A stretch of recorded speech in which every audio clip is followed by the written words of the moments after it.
સરદાર પટેલ સ્કૂલમાં શિક્ષક સાથે ઠગાઈ કરનાર વધુ બે ભેજાબાદને ઝડપી લેતી ભાવનગર સાયબર ક્રાઇમ પોલીસ।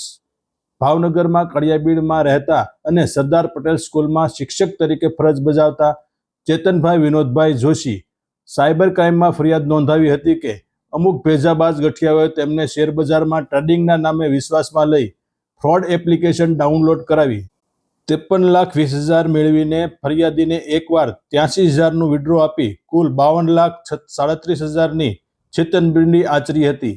આ બનાવમાં અગાઉ પોલીસે સુરતમાં રહેતા ઘનશ્યામ જરામભાઈ કવાડની ધરપકડ કરીને 5 દિવસના રિમાન્ડ મેળવ્યા હતા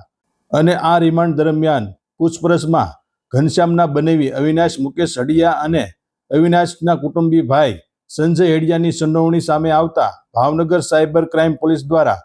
સુરત ખાતેથી આ બંને શખ્સોને ઝડપી પાડ્યા હતા અને આરોપીઓને કોર્ટમાં રજૂ કરી તપાસ અધિકારીએ બંને આરોપીઓના રિમાન્ડની માંગણી કરતા જ્યુડિશિયલ મેજિસ્ટ્રેટ દ્વારા બંને આરોપીઓને 2 દિવસના રિમાન્ડ મંજૂર કરવામાં આવ્યા હતા।